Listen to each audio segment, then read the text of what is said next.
does it hurt so much when the day breaks? Why does it hurt so much when the day breaks?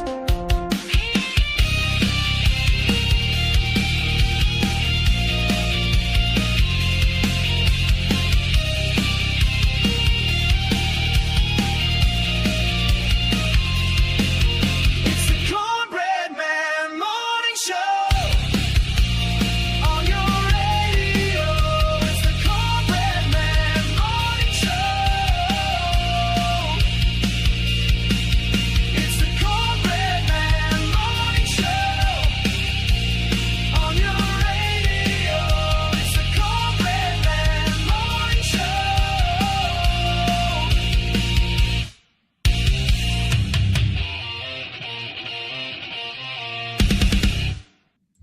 And good morning. Welcome, all of you across the streams.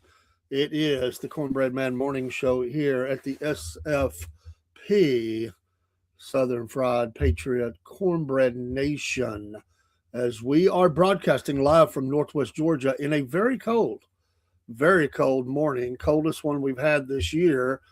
It is below 20 and it is cold, but the studio's warm. I had it kept it warm all night, and so I didn't have to start in and do anything different. There's some of them I'm still trying to pull up here, so bear with me just a second. I think we about got it, but they're just trying to be a pain this morning. I think we got them, though. All right, and I'm wearing my security jacket. It's a warm jacket, so I wanted to go with it this morning. Happy Monday, December 15th. December 15th. It is just a few days left until Christmas, obviously, and we hope that you're making your shopping list and making it true and getting it everywhere that you want it to be and finished up. Hopefully you're done. I am not, but we've got a lot going on, and I told my wife last night, I said, well, we kind of selected a day that we would start getting that kind of wrapped up, and she was showing me something last night that she wanted. But it is getting closer, and the new year, we're going into a very pivotal year election-wise. We have a special election in Georgia for the MTG seat, and I'll be a part of that, not only as a voter, but as a person who works at the precinct as an assistant manager for that. I think it'll be a pretty good turnout. A lot of people running, very high probability. We'll have to do two of them because there'll be a runoff. Because of all the people that's running for it. I doubt you'll get the 50 plus one. So, and then we'll turn right around and have elections for the midterm, and they'll vote on it again.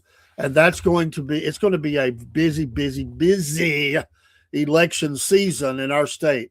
Lots of offices, including governor, and just a lot of, like I say, got to have the special election, high probability of a runoff, and then you'll go right back in to the main election, the primaries, and then, of course, the election for that, the general election.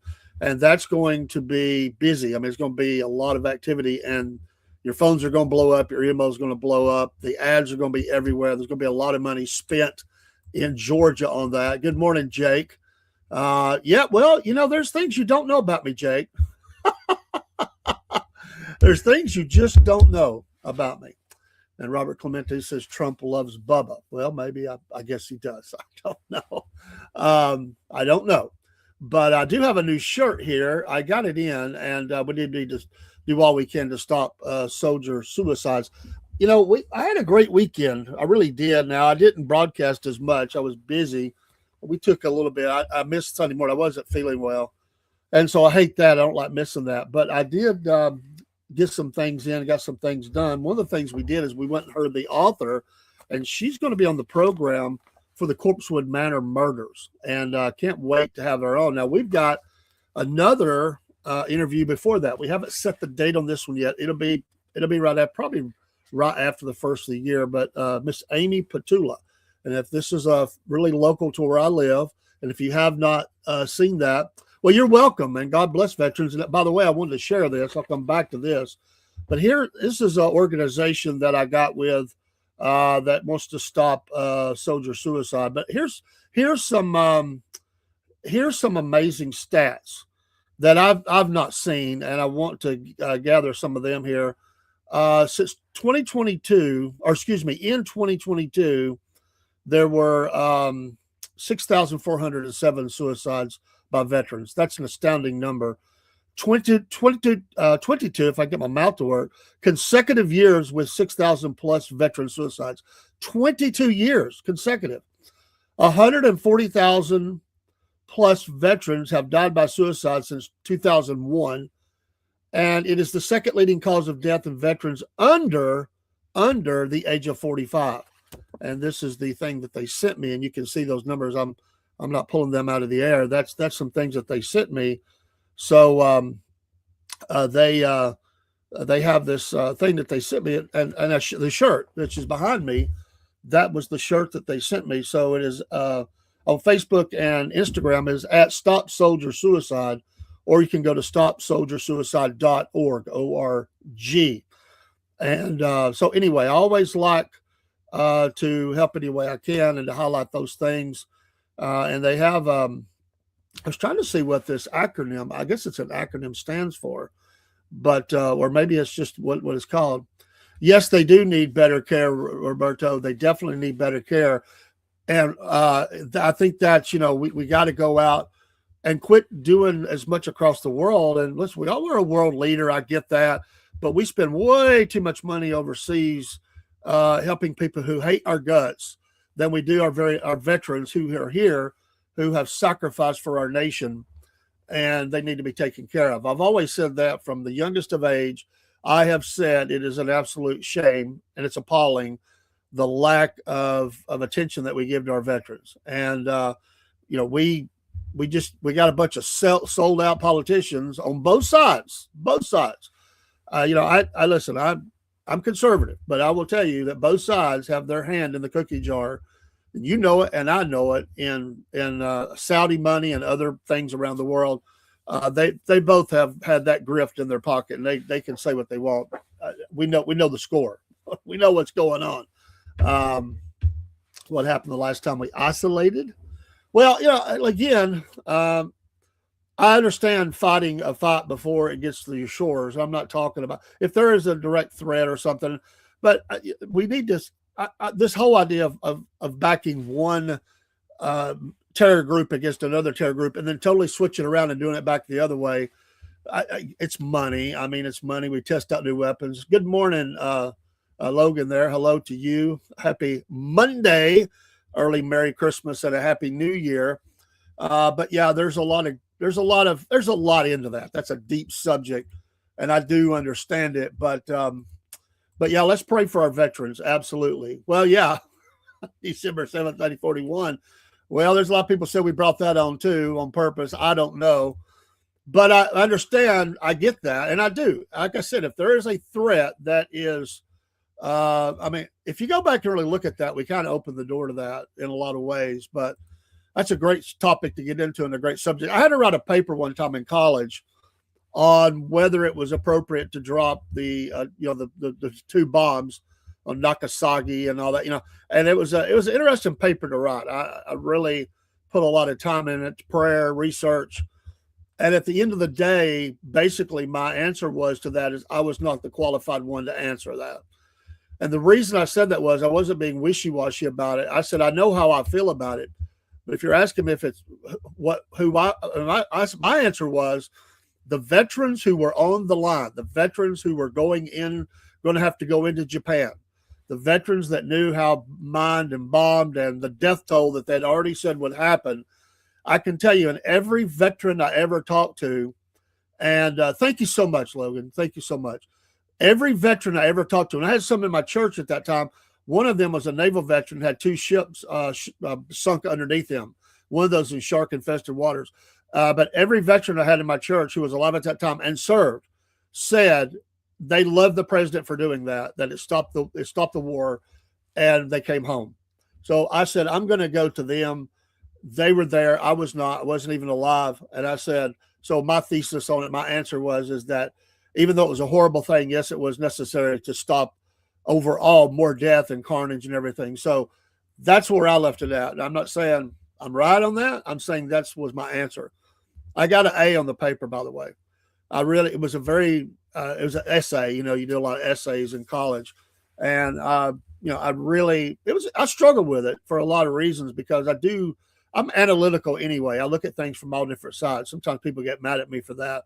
But I do try to consider every side of a story or every side of an argument or every side of a war, but certainly I'm patriotic and I'm going to always stand with America. But if we're wrong, I don't mind calling it out. Hey, today we always cover what is the national things today, or a couple things. First of all, we'll get to birthdays. It's not really heavy today with a couple of, but I do want to cover a couple of birthdays. One of those is Don Johnson, TV actor. Well, you remember him, right? 75 years old. Oh, and on that note, very horrible story. Now, I don't have to enjoy somebody's politics, but the story out of Brentwood and Carl Reiner and his wife being stabbed to death in their home, and they're saying a person of interest, and that is their own son. Horrible story, and I can imagine your own child, if that's what happened, stabbing you both to death. I have two sons, and I have several grandchildren. I could not even imagine that, and I guess they said he had trouble with drugs and stuff. That's just horrible. But Don Johnson, 75 years old today, and just a couple of more. Let's see here. Paul Kaye, comedian, 60 today. And Jeff Stoltz is 47 today, another TV actor. And there was one rock singer I wanted to get to. Where did he go? Because I don't remember his name. Baseball player Joey Bart, know him, 28 years old, not personally, obviously. But there was a rock singer that I wanted to get in here. And now I don't know what I've done with it. Where did I put the rock singer? I don't know. I'll figure it out later, I guess. He disappeared. But also, I love to do these. It's just my little thing, and I must have accidentally closed the screen, but we'll pull it right back up. The National Day today. I love to do these. And today it is, and this is a pretty cool one, it is National Cupcake Day. National Cupcake. So if you get a cupcake today, you're right in line, because today is the National Cupcake Day. And it is also the Bill of Rights Day, December 15th, the Bill of Rights Day. What a fantastic day for us. But anyway, on matter of fact, talking about 1941, on December 15th, 1941, Franklin Delano Roosevelt did designate this day as Bill of Rights Day. So there's your little history to that.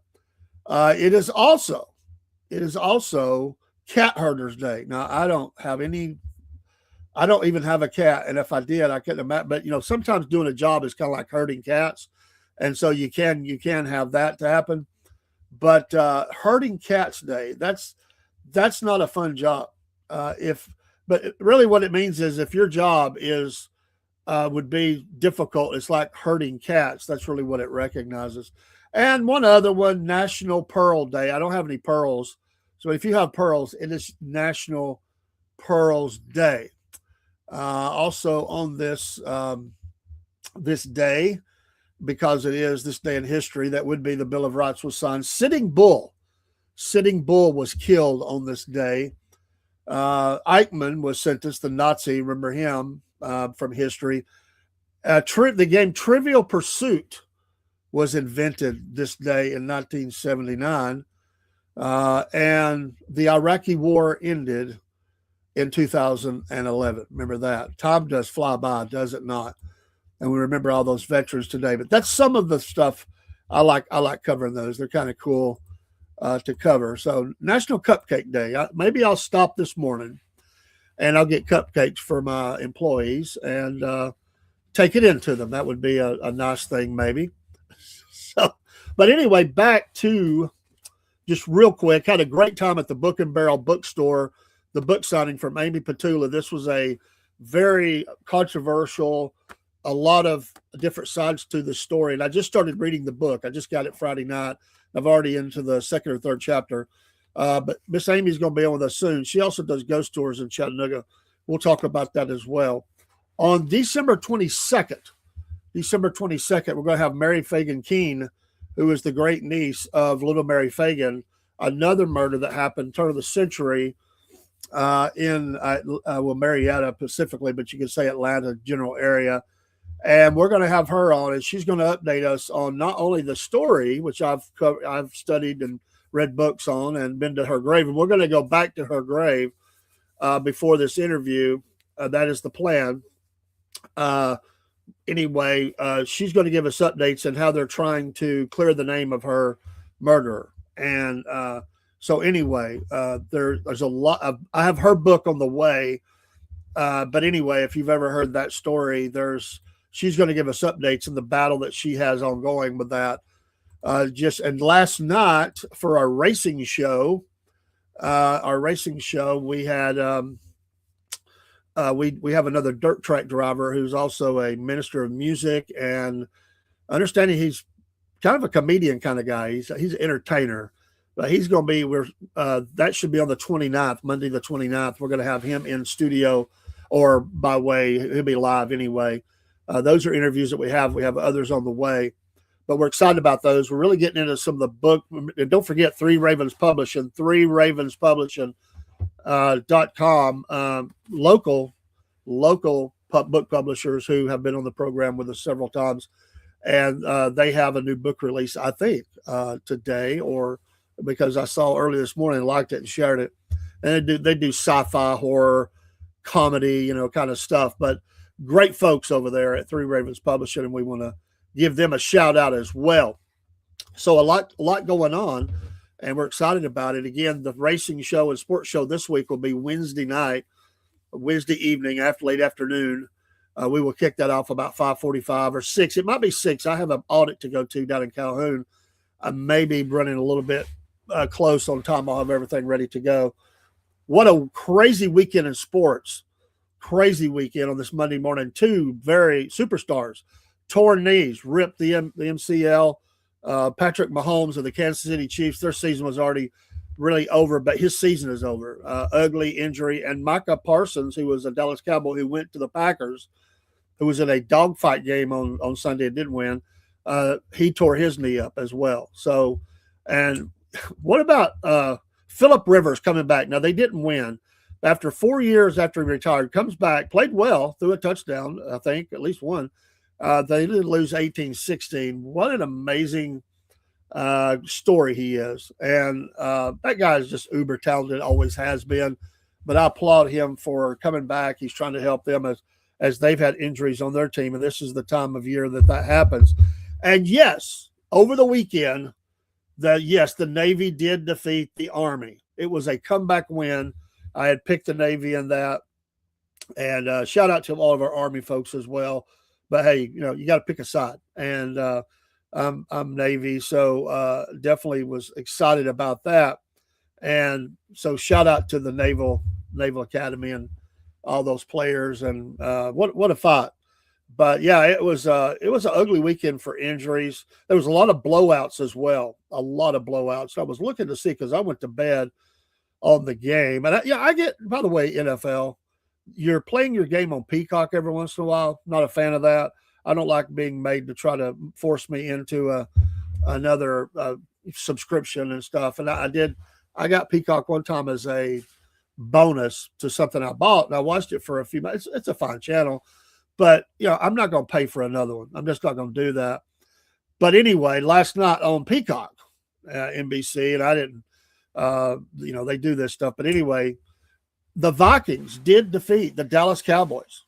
Can you put a fork in the Cowboys? They're done. They're not going to the playoffs. Come on. 34-26. That was a big win by the Vikings to get back because they needed that game bad. Probably won't make it. I mean, they're 6-8. I don't see them making the playoffs. Only 3 games left. I guess there's some wild card possibilities afloat. The Cowboys are 6-7-1, and but their playoff hopes are over. I mean, it's just over. One of the teams that always spends the most on their team every year, and then they always just cash it in. It seems like. So for all you Dallas Cowboy fans, you should be. And by the way, I've been jumping on the Atlanta Falcons for just the trash that they've product that they've been putting out. It was not pretty, but they did beat this weekend. That was an early game on Thursday. Thursday, they did beat the Tampa Bay Buccaneers by 1 point. So a little bit about news from the weekend. And just to throw an extra one in, I did watch part of, didn't see all of it, but part of the Philadelphia 76ers against, yes, the Atlanta Hawks. And the Hawks get the win. They needed it. They had lost 4 out of 5. The Sixers are just not kind of up and down as well. But it's a great team, a great game, excuse me. Kind of, high scoring, but some really young, really exciting players on both teams and some aging veterans. But I have been watching a little bit of NBA, not much. I've been trying to get back into it, but for sports' sake. Oh, and by the way, our friend, I've got to send him the link today that's going to come over the racing. He's a big Tennessee Volunteer fan. So I think I told him I needed somebody for the All-Star panel when we do our pick'ems next year for the college. And I think he's all in. So that would be great. So we'll have 4 teams. Is it 1, 2, 3? 3 teams covered in the SEC now, and hopefully we'll get 5 or 6 more. We're not trying to get one for every team, but we are trying to get a panel, and I like having different people that are fans of different teams. But we're gonna run. So we got podcasters, we've got a veteran, and now we've got a dirt track driver, someone to represent the Tennessee Volunteers, and see if he can pick with his heart or his mind. We're gonna keep up with those and post them every week, and just see how we do. So it's been fun this year, me and Dean picking against each other, but it's fun to bring in others too. So that was year 1 of the racing and sports. It was all year 1. We're getting ready to flip that around, even though we're fixing to go in the new year. We started it out this in 25, so year 2. We've got a lot of plans, a lot of things on the plate. We're excited about it. We do have to find out this week if Dean, my co-host for the Southern Fried Racing Hour, the SFP Sports, if he got him an adult Happy Meal with the socks, the Grinch Happy Meal. Have you seen those? I actually have the box behind me somewhere. I don't know if you can see it. It's hid back there. But anyway, my wife or my granddaughter wanted me to buy one. That's what it was. Buy her one, so she wanted me to buy one. And we got different colored socks. There's 4 different colored socks you can get. We'll find out this Wednesday if he bought one. And I told him he should just go ahead and go over to Burger King and get the SpongeBob. I don't know if he says he's a SpongeBob fan. I don't know. I'm not, but we will see. Horrible shootings over the weekend as well, as we know. I said the news is just full this morning. The Brown University. And by the way, they just trashed a guy's life. Absolutely trashed a guy's life. I feel so bad for the guy that they picked up. Sources leaked this guy's name out, and now his whole life has been dug into. I imagine his family is mortified. They've now released him and said, not the right guy. Thank you, sources, for putting his name out there, whoever you are. More than one person. We know who did this. You did that on purpose. And now this guy who seemingly has nothing to do with any of this stuff has now had his name trashed all over the internet for being a supposed killer. That's ridiculous. And I feel bad for this guy. And the guy that did it, he looks like a guy. I'm assuming it's a guy. They said it's a guy. He looked like a guy in his gait, his walk, and whatever. He's still on the loose. So they didn't get the right guy. They were patting themselves on the back how they traced this guy using cell phone technology, using the, GPS, all this stuff. And, they can tap in and get the work they did, track this guy to his hotel, banged on his door, got this guy. Oh, we got him. Person of interest, they wanted to call it. But basically they were doing the victory lap. We got him. No, you didn't get him. You got the wrong guy. Bunch of buffoons. I mean, come on, like Keystone Cops. You know what? That's just not right. It's not right to do a person like that. You make sure you got the guy before you trash this guy's name all over the internet. Just ridiculous. And you don't have the guy. And then, of course, the horrible Australian anti-Semitic shooting that occurred there on the beach. But what a hero. I love the guy that took the daddy. It was a daddy son, evil duo. And I think one's dead, the daddy's dead, the boy's critically injured. Just scum of the earth that were, going out there killing innocent people. And I don't care what background people have or what they do or don't like in the name of religion or anything else. That's evil. You don't have a right to do that. You're not heroes. You're scum. And anyway, I love the guy that jumped out of his car, came up there and tackled that guy, took the gun away from me. He delayed what should have happened, but he should have just went ahead and took that guy out and then took the boy out. He had his weapon. He should have just used it on him right there. But he did. He wrestled that guy's gun away, and it was all downhill from there. But the police, and I have read that the police were very slow to respond, like kind of froze kind of deal. And so citizens had to, take action. Well, you know what? For all of us, I don't care what anybody feels about weapons or anything, the ownership of or whatever. You are on your own. You are on your own when trouble comes. It's going to take a while for the police to get there. And it doesn't mean they're going to react the right way when they do. And so, basic rules, you charge someone with a gun and run from someone with a knife. Nobody rushed those guys in Australia, and they were taking their sweet time to reload. Yeah. Oh, they didn't look like they even knew what they were doing. I mean, they looked very buffoonish too. Where do they get these plans out? I mean, they're evil, they're stupid, but there's been commandos that have hit music halls and government buildings and taken over places. I mean, they look like they had a plan. I mean, they, these kind of groups have infiltrated. They had plans to take out the initial security. They held hostages. And of course, it's always going to go down. You're going to die. But that was they knew that, but their intent is to expand it as long as possible. These two idiots, I mean, they look like they just walked up. I mean, the daddy's standing behind a tree, just firing away. Baby fat boy is up on the little walking bridge or whatever. And it just looked like, they look like they don't even know what they're doing. I mean, they didn't look like they knew how to handle the weapon anyway. I mean, what kind of a family, idiots we got and plans do we have, that we're going to go and do this. But God bless citizens, and you're going to have to take action. And so you better be prepared. Just yesterday, now, thankfully, the police were there. I had a weird thing happen. I was going to church Sunday night. I go to the end of my street, and across the street, I see four police cars from the neighboring state.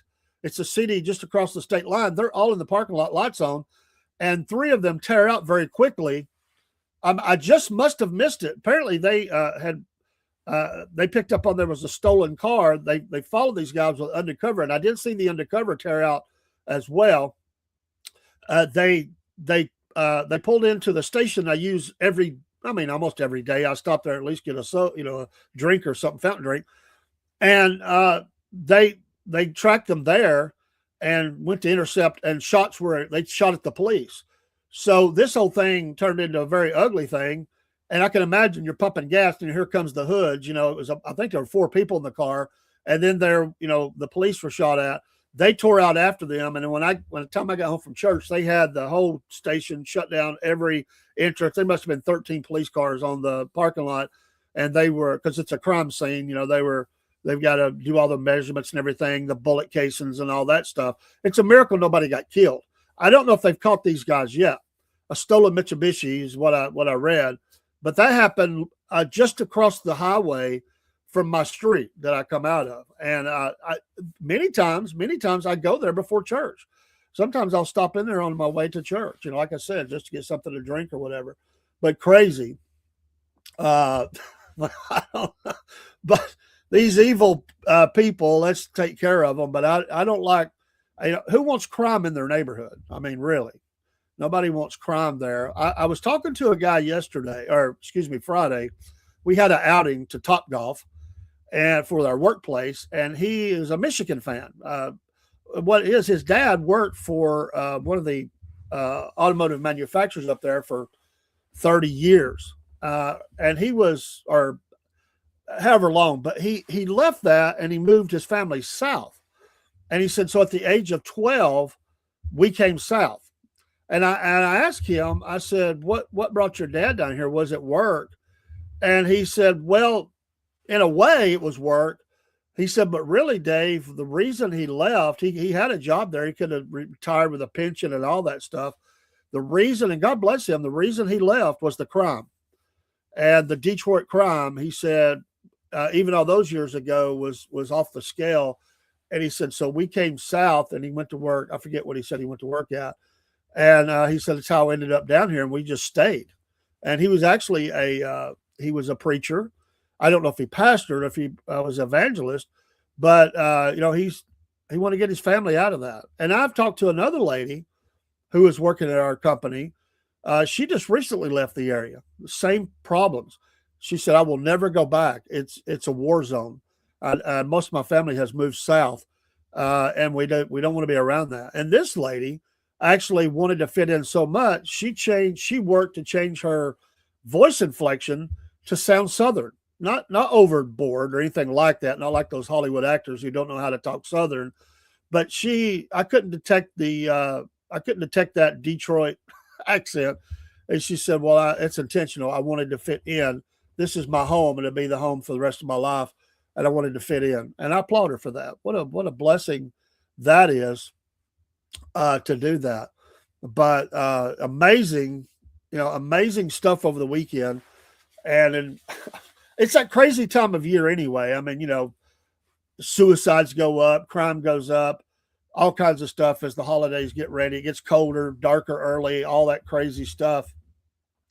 And unfortunately, we're going to see, stuff like that intensify. And then, that's not the only one around the world. And certainly we have things heating up for our military in Venezuela. I love the fact that the news put out that Venezuela is issuing bullets and getting their military ready for battle. I'm like, really? Come on. If that's really your answer, Maduro, it's not going to end very well for you. He doesn't. I mean, he's holding on. I get that, and he's the type of guy that would let everybody go to their death to try to hold on to his power. He might as well cash it in. It's over for him. He might as well take whatever avenue he can get out, whatever dictatorship across the world will let this guy come into their nation.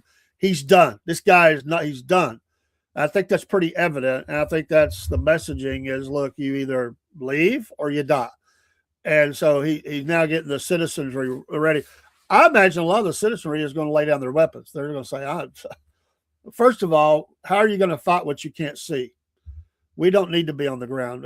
You don't have to have troops, but obviously special forces will hit the ground. They're already on the ground. We know this, but it'll all be from the air. It'll all be from the air, and we'll just put a tightrope around that nation to where the people will force him out. I mean, he's done. He just doesn't want to admit it. But yeah, go ahead and get your army, your military ready. Let's see how that works for you. And best of luck, buddy. I mean, best of luck. If that's what you want to do, you go for it. Good morning, sir. How are you? And go ahead and fight your way. I mean, what is the strategy meeting in Venezuela as they gather around the war table in the war room? And they say, okay, I need options here. Air Force, coast defense. What if they hit the ground? Okay, what is our plan? What is our air defenses? It's like, well, we can't even see them out there. I mean, they hit us from such a height that a distance, we don't even know that the missiles are coming. I mean, we don't have the capability to see those planes that they have that are radar evading. We don't have that type of defenses. I mean, that would be. I mean, well, how are we on ground troops? Well, you haven't paid them in a while. We're having a lot of defections, sir. We've shot a few. It's not working. They're abandoning their post. I mean, that's kind of the way I see this thing going in Venezuela. It's like, hey, go ahead, get your military ready, and we'll see what happens. It's like when we hit Iraq, that Schwarzkopf hit that he did was such a pincher move. that initial defense that they had out there with all those tanks and everything, the reason those guys were defecting and giving up in droves by the thousands was, and they told their commanders, they radioed back, and they watched tank after tank get blown up. And that's what they said. We can't even see the enemy. We can't even detect them on radar. We don't know where they're at, and they're blowing us up. And then we swept across there after we had just initiated, I mean, carnage across some of their best frontline troops. They had, what was it, the third or fourth largest tank military by number in the world. I mean, he had spent a lot of money in this, and we're blowing them up like, we're just shooting bottles off of a fence post, and they can't even see it coming. And so when you see, several tanks around you get, just eviscerated, you're getting out of it. I mean, you're not going to sit in there. It's like, okay, we're next. And so they were giving up, and then they swept across the desert, with thousands and thousands of troops who were, I mean, just, elite, fit for battle. I mean, the same kind of thing. They had nothing. And does Venezuela really think that they're going to be able to put up a defense? I don't think the people are behind that. And the opposition leader is actually encouraging the U.S. Obviously, they want to go in power. Maduro's done. He just don't want to admit it. And that's what dictators do. Obviously, doesn't care for his family. What's going to happen is he's the type of guy that probably surround himself with his family in hopes of defending himself. And what's going to happen is they're all going to die. It's just, you don't do that. So anyway, go for it, buddy. just go for it. I mean, what do you say? We intercepted the tanker. Now, I was reading that a lot, they're going to cut off the supply lines, which is really, this is also another backdoor way to hit, to maybe put pressure to end the Russia-Ukraine war. There are 1,000 ships, oil tankers, 1,000 of them, and they are the ones that's selling the oil on the black market, as we call it, so that Russia, because they can't sell it, any frontline, nobody can sell, because they're tied in with the, there's all the restrictions on that. So Venezuela's been a buyer of that, and a seller and all that. Well, they're going to they're starting to target those ships. They will be held. They will be confiscated, and in some cases on the Ukraine side, I won't even say that we might be involved militarily. They're going to take those things out. They're going to start putting the pinchers move on those vessels as well, because they're dealing illegally across the world, and they're the ones transporting the oil. And so, and they're not the best of the best. It's kind of like when you go to the black market, you're not dealing with top of the line crews. You're not dealing with top of the line vessels. These things are floating death traps for the environment. I mean, that's what they're spending, and I'm sure they are. I mean, it's not like the frontline leader. It's not like the best of the best maritime vessel with the best of the best, captain of the ship. These are basically pirate type things, and they've got, rattle trap vessels that probably would be sunk very easily and could probably are leaking oil. It's just that kind of thing. It's every trip is a hope and a prayer that they make it across the ocean to wherever their destination is to sell this oil that's illegally being sold and traded and all that. But so they're the bottom line vessels. So they basically are targeting those now and saying we're going to do something with those vessels and put also the hit on on more on the finances of Russia, who is not going to deal. I mean, he's in a position of authority. He's not affected. He doesn't care. So just a lot of things going on as we enter our Monday, the week before Rattle Trap. My mom used to say that. I know that, and I can't remember who it was in my family. I don't think it was my dad, but somebody that I was around growing up used to say that a lot. But I always liked the term. But I mean, they're deaths. I mean, it's like, hey, we all been there as young people, right? Either you had it or you rode in somebody's car. That was, I mean, it was a wing and a prayer that you ever got anywhere. I mean, the brakes were about shot. The wheels, you're having to do like this to keep it in the middle of the road. The tires are bald. The engine sounds like it's leaking. It's rattling. Smoke coming out of the back, like the person behind you can't see. We've all had, I mean, I drove one like that, and then I've rode in those like that. And you're like, okay, let's see if we can get over to Joey's house or whatever. you don't even think about it. You just go do it. I used to drive this car. When I bought it, it was a pretty good little car. But over time, it started having some problems. And I just drove it until I basically couldn't drive it no more and got rid of it. Because I had 2 cars. And I was just like, well, it's paid off. I'm going to get my mileage out of it. I knew the engine was going. It was smoke really bad. It's a little Plymouth Horizon. It was a nice little car when I got it. But, it was already high mileage. So anyway, it would smoke. But it would only smoke like when you're sitting at the red light. That was when it would really build up. And right before it gave up the ghost, as we say here in the South, I was sitting at a red light. I was leaving this place. I used to work in North Chattanooga. It was a rough place. I mean, right by some government housing. I mean, bad area. I mean, my car got broke into and everything. I almost got killed by a guy with a brick there. I mean, I was that close. Crazy stuff, stories I could tell you. But anyway, I was headed home from there, and I was at a red light there at the National Cemetery. If you're in the area, you know what I'm talking about. And this car and the light hung. It was late, but the light seemed like it took forever. And there was some. It was summertime, and there was some basically gangbangers that pulled up beside me. They had the top down on their car, and they were shouting all kinds of things at me because, yeah, that's what it was. They were shouting things at me because they saw who I was and what I was and all that. Yeah, I'm not supposed to be there, obviously. So that light took a little long. Well, here come the smoke.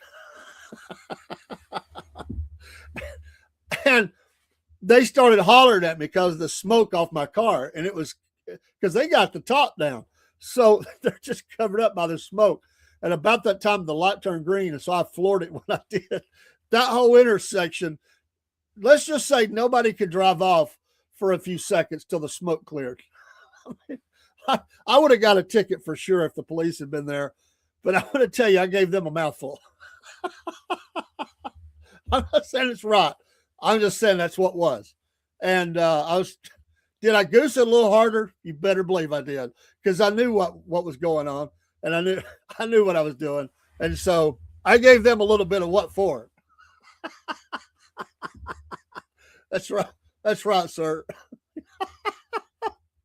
Oh, we did that one time. Me and my best friend, we were teenagers, and come on, everybody's done it when you trap people and you wouldn't let them pass, because they were being a jerk or something. So you just work with the drivers beside you and you hem them in. And we did that in town one day, and we'll just say we had that same kind of group. They were jumping up and down in the car and hollering at us and screaming at us and flipping us off. My best friend was driving, and he's like, they're not passing me today. I don't know what it is about the human element, but we just do what we want to do. I mean, we sometimes don't do the things that are right, but God, Lord forgive us. But I'm not going to be honest about it. I mean, oh, don't tell me that you guys that are listening, well, and ladies too, let me not leave them out. I'm not saying they wouldn't do it, but I think us guys are probably a little bit more just that mentality. Being honest, don't tell me that you've cut off people so they couldn't pass that were driving erratically and it made you mad. So you just rolling coal. That thing was smoke bad, but yeah, it's on the interstate or something. You just kind of see where it's going, and you kind of jump in a spot and cut them off. I know it's not just me. I try not to do those things anymore, but there's something within us. We race, It's like if somebody goes around us, it's like it's a bad thing, It's like I can't let them go past me. I've got to continue to. I got to speed up here. Why do we like that? I mean, it's just, I know it's the total depravity of man, but what is it about us that it's like we got to settle the score. And then, and also the game is to act like that you're not doing it. Women are worse at doing that, actually? This is a revelation to me. I didn't know that. I did not know that. According to Mr. Broski Bear, I didn't know that. I'll let the ladies speak for themselves. Not that hey, listen, I've rode with some ladies 5 heart attacks before we got there. I know some ladies who drive real aggressive. I've rode with them. Oh gosh, what in the world are you doing? Oh, but many times, and ladies do drive. I mean, young girls they don't have as many wrecks. They don't drive with the speed usually, and they do live longer. So they're doing some things right. Us guys, we do some things we ought not to do. We shorten our life down. I think it's it's over. Isn't it just over 80 years the average now or something for women? 80, like 80.1, 83. I forget what it was. I saw this the other day, and for men, it's still about the same. 72, 73, something like that. I know there's a lot of variables that play in that. Men are bad about not going to the doctor and taking care of things, and ladies are scared of what they're going to hear, but they'll go. And they'll take better care of themselves. Most of them. I know some that are stubborn, but a lot of men it's like, oh, I don't know, I just tough it out. Good cup of coffee will wash it all out. Whatever's going wrong with me, I don't need no help. And again, I know there's natural remedies and all that. I'm not speaking against that. And that's another interview we're going to have soon, right after the first year, is our holistic health lady from Cleveland, Tennessee. Paul's working on that interview. He uses the services, and we're going to have her on, and hopefully to have her on a regular basis. So we're setting some things up like that. Oh, and by the way, Watchman, I just didn't get a chance yesterday to call you, but I will, and I did show earlier. We are going to be covering this story, the Corpsewood Manor murders, and we're going to have the lady that wrote the book, and we're going to go down and do a little groundwork on both these stories. That and the Mary Fagan story are both coming. Both we've got the 22nd for the Mary Fagan, and then the Corpsewood. I've got to call her and set up the time. I will call this week, and we'll see what she has available. Also, we have the interview with the dirt track driver for December 29th, I believe that is, that we're going to have that interview and talk to another dirt track driver. And we'll get the guy side of this thing this time. Excuse me. But we have a lot of working interviews and different stuff going on. Excited about. Very interesting stories. I mean, very, very interesting stories. And really, out of this one, I want to cover another. I'd like to cover another story locally that I'm familiar with it, but it's been a long time since I studied it, and go back and talk about that story. I don't know if there's anybody I can get to talk about that one, but we'll talk about it I'm kind of doing that. It's kind of a true crime kind of show that I'm going to be doing. So on those nights, we'll just, whatever night we get the interview, we'll call it that. I don't have a name yet for it, but that's going to be those things where we're diving into stories like that, true crime and that. You like to interview the one guy that's still alive in prison. She may have talked about that. I knew that the one guy had died. I think she did. Yeah, she did say, which there was one living. There were parts she didn't get into. It was an overview. I wish I'd have recorded the whole thing. I didn't realize what the setup was going to be. So it was a packed little bookstore, I'm going to tell you.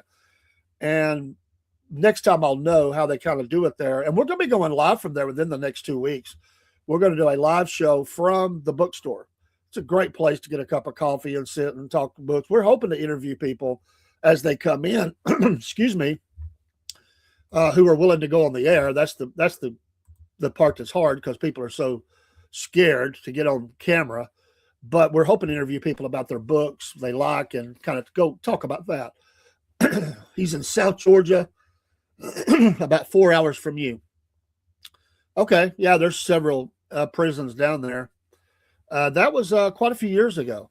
I knew about this story, but I never went. And I said from my buddies who all hunted that live in that area, they had been there many times, and they would tell me stories about it before they died. They told me stories of meeting them before they died. I wish I remembered all those stories, but it would be interesting to get that side of it, no doubt. Just to see their thoughts all these years later, and the whys and wherefores and whatever they'd be willing to share.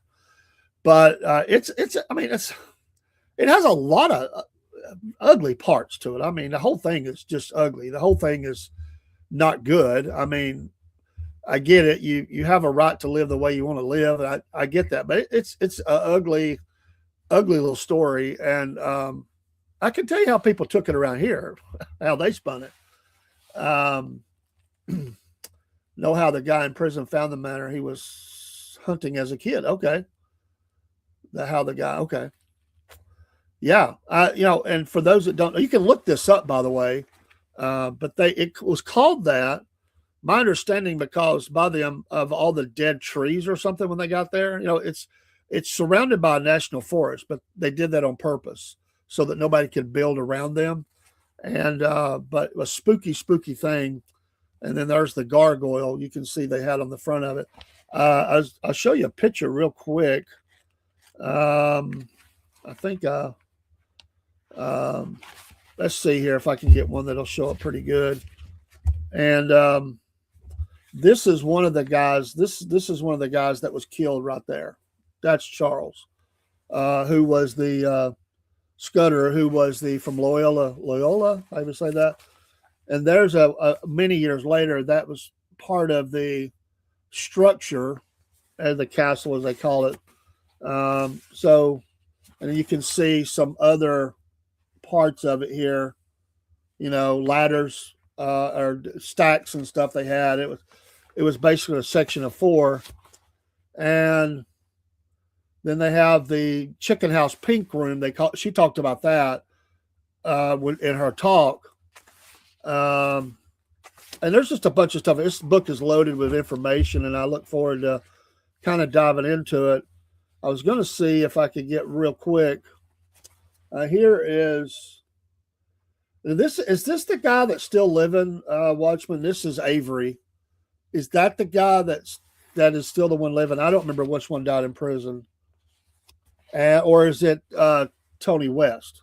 That was his book picture at the time of his booking. She told some fascinating stuff about him in the talk. But anyway, I'll be going through this, and it's a fascinating story if you can look it up. And here's the police and all as they're kind of outside the manor. You can see this. You can see them there outside of it after the murders occurred. But anyway, get the book, support the author, Amy Petula. She's a local gal who went to law school with McCracken Poston, who wrote, I don't have it in the studio, The Zenith Man that I covered. They went to law school together, know each other very well. And he was there that night. He talked about The Zenith Man. And there was another author there. I wish I had got his books, honestly. And I would love to talk to him, but I can still get in contact with him. But I had a chance. It was just a busy night, big crowd. They were just absolutely wonderful to us. Yeah, Pete Gargoyle. He was part of MK Ultra. There's all this LSD usage that they have. They're in a, homosexual relationship. There's all kinds of weird stuff going on. People think it's cursed. They believe that, weird things happen. She talked about that. We will spend some time talking about this case, and we get her on. We'll let her talk about the story itself and her search to do this book and people that helped her. She got a lot of help. In fact, and it may be available online, but she was given privy to pictures that district attorneys and judges let her view and take pictures of. And it's just a fascinating story. But I'm just up to really telling about their story or getting into their stories when they came here. But just amazing stuff. And I really enjoyed the talk. She ended up doing about a 35 minute talk. And I only had like 5 minutes, but when she sort of slowed down, I didn't know exactly what she was going to go in. Now, part of that was Q&A as well. Next time we'll get the whole thing. And there'll be other ones that we'll do that with. That's where the molested kids came up there, the chicken shack. That's what they call, okay, underage boys. Okay. I didn't know that. But I mean, it's sick. It's a lot of bad stuff. She was being very sort of center of the road, not trying to take a side. I get that. She's the author. She's just trying to cover the story. and get that. But around here, it was a very ugly. That was the LSD was for the MK Ultra experiment. Okay. But I remember, I can tell you what people here, at least a lot of people thought about it before they even died because of people were telling me about it. And I was like, what? there's what down there? I almost thought they were making stuff up at first when they started telling me this story. And I was like, are you kidding me? What is that? And so it's weird stuff. And then if you know anything about the area in the first part of her book, and he's known around the world, and I'll show you one picture if I may. Everybody remembers Mr. Howard Finster, and he did a couple of album covers. One was for the Talking Heads. That was the house he built there in town, and he did all the artwork. And we'll go down and get some pictures and stuff from there too. But he built that. He doesn't even know what he was doing. He said God showed him the plans for this house. He went over and asked his neighbor after he built the house, and she said, it looks like a birthday cake is what it kind of became known as. It was a birthday cake. And he said in response to that, well, I think your house looks like a peanut butter sandwich. Oh, Watchman says that was CIA LSD as pure as it gets. Oh, I bet. Can you imagine getting pulled over? I was saying this that night. Can you imagine getting pulled over? And you've got the 11,000, 12,000, whatever it was, of hits of LSD in the car. Wow. Good grief. So it was a bad deal. And then, like I said, there's two other murders that are mentioned in here. And one of them actually, I don't want to be insensitive or anything, but this has been out there for a long time. There was a couple really ugly ones, and it may not show up real well. Let me see if I can find that real quick. And I want to, just a horrible story and just pure evil. I don't know if I still got the thing or not. I think that was in the introduction. She talked about some of the other local murders that we've had. And around this area, it's a very small area. Not that many people live there. They would have been let go. He was connected. I understand. And somewhere in here, she talks about the murder of, I don't know where it's at now, but anyway, I'll find it and I'll show it to you. But it was a crime scene photo from another murder. Had no connection to these, but they're pretty, really odd stuff that happened in this area. They all happened within a very recent time and all not that far apart. I mean, it's sort of strange how that happened. They had no connection to each other, but they all happened in the general region of that. So anyway, we'll get into that more and more. You get into small towns and you get into weird stuff like this. It is fascinating to go back and look at. And and sometimes you get when you're so far away from a story, you get the ability to look back and see things. Because when you're in the moment, you learn things more and more. And then later on, you have the ability to look back. And some things we'll never understand. There were things that was asked questions that not about this case. And she was very good about not saying, I think it's this or whatever. She would say, this is what people think. Here's the two or three. And then she would say, I don't know. But and a couple of them, she even said, I'm doing further research now. She has another book coming out. Obviously, you don't want to give away all your stuff. But she said, if I knew, I would say. One of those is about the supposed diary, which wasn't really a diary, but it had some writings in it. I think in the next book, she's going to talk about that a little bit. So she's not done with this case yet. There's still some things that she wants to explore in her second book. So I think it'd be great. And we'll let her speak for herself. I really enjoyed listening to her. And McCracken posted Jr. He's a funny guy. And he said some things through there, kept it kind of light because his book is nothing like her book, even though they're both about murders and stuff. And he was saying some stuff that just cracked me up. And I don't even know if he knew some of the stuff. Yeah, he said, Watchman says, you don't leave a CIA project at a Jesuit university with 12,000 hits of LSD and not be allowed to leave it unless the CIA wanted it. Well, there's a lot to be said. It's a weird and odd. I mean, how do you exactly? How do you get to be able to take that? Like nobody's not going to notice. I mean, like, sir, we have a lot of LSD missing. Well, we just had a professor leave. Maybe he took it. And what I wondered is one of the things I wondered is who they were looking for, as I said, or as she said, a place that was surrounded by a national forest. There's not many of those places. I mean, I've known of a couple areas where it kind of goes around a property, but this property here, surrounded by forest, you can't build on it, but you can here because they didn't want people building around them. How did they know about that spot? How did they find it? How did they do research? I mean, this is back before the internet was a huge thing. I mean, how, did they take some maps and just start going and looking at? There's that part of the story I don't know, but I'm curious about it. But Paul, Biscuit Boy, we're going to go down, and I think my son's going to go with me, and we're going to get video and pictures from both places. We're going to go to the two sites in Atlanta for the Mary Fagan story, two main sites, and then we're going to come back through, and we're going to stop in this area at late. Paul says late. I got a feeling he wants us to be out there at right after dark. I don't know, dude. We'll be packing, I'll tell you that. But we got this idea to do this over the Christmas break, so because we want to get that in, and I don't know, we'll see.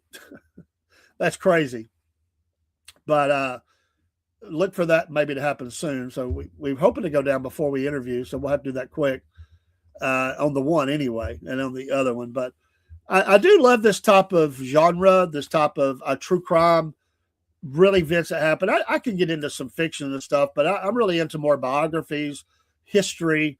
This kind of goes with that. It is history. It's a part of, things that really happened, these murders that happened. And unfortunately, there's tons of them. We have another story I've been wanting to go and give an update on. Just go back and look at it and kind of do some video from the area. Me and Paul scheduled to go up and do that. It was a horrible accident that happened in the area. So it wasn't murders, but some would say it was because of how the lady just didn't pay attention and led these kids into their deaths. And we're going to update that story.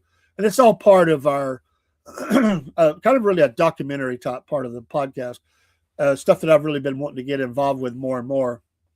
And now I've got the pieces in place to really do that. And so it's kind of hard to do some of it by yourself. You need help. So he said, I bet he was connected to Michael Aguino. Colonel Michael Aguino was head of the psychological warfare for U.S. military. He was the one who did the psychological ops in Vietnam. He helped start the Church of Satan. Well, and there is a connection there, and he was a donor to that. They found the receipts where he gave to them, but they said that there was like Christmas cards, which is a weird odd thing. I think it was Christmas or some kind of cards that were sent out to all their supporters, and so she said she doesn't believe their connection was very much, but because she didn't have evidence of it. She thought maybe they just sent out cards to their supporters, and he was in the list. But I think they're still digging in that, trying to find out if there was more of a connection. Well, and she touched on that, but she didn't go there. And that was where she was a little. And I think probably this is going to be more part of book 2, to be honest. I think there's a little bit we got to kind of get into stuff that she was really working on right now. So I think probably she's going to touch on that in the next book. So, but yeah, you're very well versed in this story, and it is a weird, twisted, odd, sicko, definitely sicko story. And unfortunately, people were murdered. Nobody deserves to be done that way, but it was a weird. And then the whole story about being from the area. I know the area, and so when it was the one guy, I think it was not him. I think it was the so it wasn't one of the guys that killed. or the guy. I know there was two of them, but I was trying to see if I could find that guy's picture again in there. So she did a really good job of packing pitch. So not Avery, I think it was this guy. I think she was talking about him. He did the worst. He couldn't have done a better job of turning himself in unless he drove down and just did it. I mean, like he goes around, but he goes up. He goes up to the little club. It's not there anymore. It was a dump hole. Sorry for anybody locally. I'm not going to name it right now. We'll name it later. It was a dump hole bar. Yes, I had been there. I've been in a couple of dump holes in the wall, whatever you want to call it. They played music there. Anyway, they always had security there because there was always fights, always crime. It was a rough place. So I've been in those. Not proud of it. I'm glad to be alive. But it's a place where blood on the floor about every weekend, or maybe even every night. But anyway, it was very well known, packed out. They had a band. I knew played there for years. And good morning on Podbean to you. And anyway, he goes up and he tells the officer who's on duty, I'm the guy you're looking for, basically. And the guy, okay. And they look it up, and actually it wasn't in the system. And long story short, a weird set of circumstances, he ends up convincing them, and he makes a phone call, I believe. And they go, oh, yeah, we're looking for that guy. And here's a weird part of that story. We'll get to it when we talk about the book. I'll have her talk about it. But they were afraid of some legalities because of the way he was brought across the border. So they take him back to the border, and they drop him off on the Tennessee side. And then he walks across himself onto the Georgia side, and they arrest him. Because he was transported, they were worried that they were getting into some legalities there. And that's actually what they did, so they could officially arrest this guy. Okay, we're going to drop you off 6 feet on the other side of the state line, and you will walk to the officers on the Georgia side. That would be in Tennessee. You're going to walk to the officers on the Georgia side and turn yourself in, or they will arrest you or whatever, And that's what happened. But he's sitting in the police station forever, just sitting there while they looked into all this. Crazy times. I would love to talk to officers that were on the scene doing that. They might not even be alive anymore. I don't know. But if they are, I would love to talk to them. That would be great. Tell me about that ride. Was the guy bragging? I ain't got into that part of the story yet. So I'd love to get the transcript of this case, the court case. I'd love to be there. I don't know if I can get a hold of it or not, but I'd love to have it. Maybe they'll do it. Maybe I can get it digitally. I don't know. It'd be anyway. That's your morning show. I am going to work. All the kiddos in our area are on a 2-hour delay. So I don't have to take kids to school this morning. Although I'm wondering if I'll get a phone call to go help take them back to school. But so I'm not doing that, but I do go to work. We'll be on this evening. Sorry, I was a little, we did the Saturday show. When we did some videos. I haven't released all the videos yet, me and Paul, Biscuit Boy. But I didn't go on yesterday, and it was just I wasn't feeling the best, and I was really helping my wife, and I just didn't. It was cold, and I stayed in the warm, so I didn't even come to the cold studio till last night, and warmed it up for this morning. But we will be broadcasting a lot this week, and we look forward to being with you tonight. We'll do at least 2 shows. And we'll figure out what those are. I've still got to do the Patrick Claiborne History Show, part 3 of Def Leppard this week. Part 3 of Def Leppard. We're going to cover hysteria and all that goes with that. And for you, Watchmen, I watched a really good Vivian Campbell interview over the weekend with a guy that he used to play way back in the day with in Sweet Savage. And it's a 2-year-old interview, but very up to date, and went his whole career. I never had seen an interview. He kind of went through the whole thing, and there was some things I learned in there that I didn't know. And I've studied his story a lot, and it was a really good interview. And it was a long interview. I did watch that on YouTube, and it covered his whole career, and then how he even got the call to even come talk to Dio was pretty amazing too. We'll talk about that too. I love that show. And I'm not bragging on. I just love talking music. I love talking history of music and what you like, what you don't like, and we all have interest and taste. But I love the story behind the story. I love, sometimes it's tough, sometimes it's tragic, sometimes it's funny, goofy, whatever. And sometimes it touches your heart. But I like music. I've always liked music, and I like talking through those things. And come be a part. Be more than happy to bring somebody up on the stage, let them share their experiences with going to see certain bands or whatever. That's the intent. It's not meant to be just me. And I still need to reach out to a couple of folks. I had a guy on Rumble. He's out in Oregon, and he messaged me after the show and said that he saw them on their first tour, Def Leppard I'm talking about, and I didn't see them on that tour. So he saw them on the first two tours. Those were tours I didn't see them on, but I thought that was interesting. I enjoy talking about that. So we'll have sports and racing on Wednesday, and we've got our debut of the Wolf Nation show this week. We're very soon to have we're coming up with a name. We're going to be on the deck at Paul's house, kind of like live at Daryl's, but live at Paul's. And we're going to be doing a show from there, from the deck, and on soon. So we've got some shows. That's a little insight for you.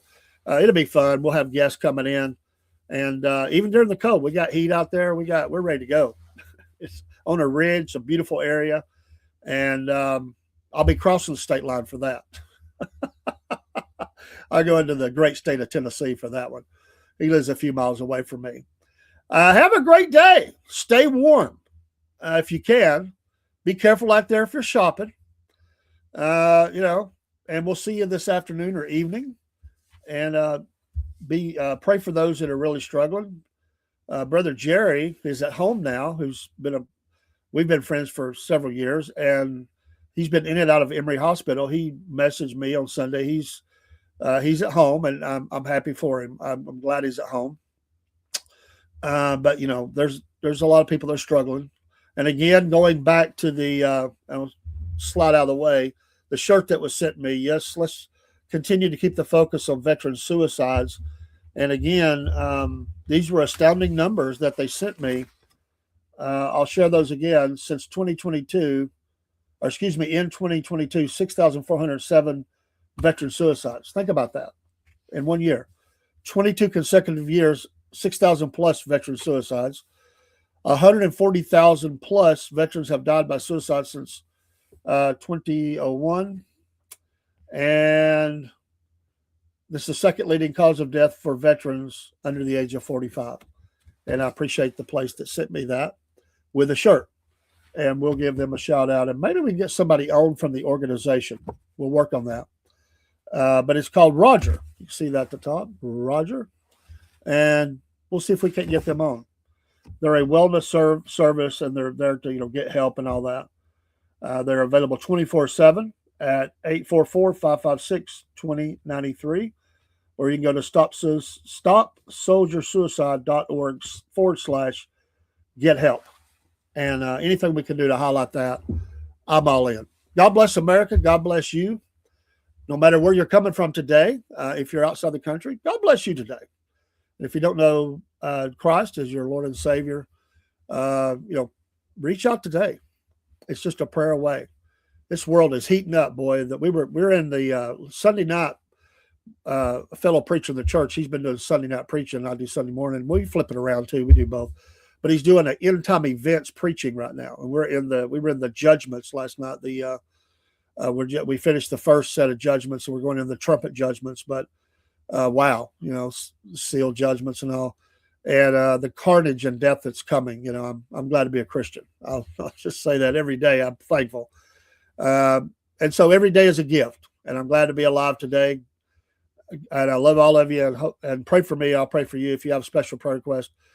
Do send those to us. We have a new email, and you're welcome to use my personal. I'll put it out there, but for the podcast is SFP podcasting. So there's two P's right there together. SFP podcasting at gmail.com. You can email there. wolfnation26 at yahoo.com. wolfnation26. That's for that. And if you want to send us your pet video or videos, pictures, tell us about your pet. We'll highlight those on the pet show, which is on Tuesday nights at 6 p.m.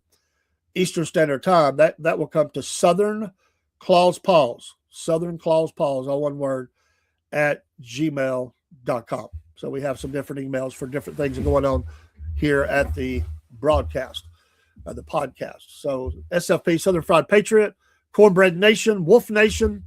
Our coffees are being rebranded. We have the ad. I don't know if I got that in here.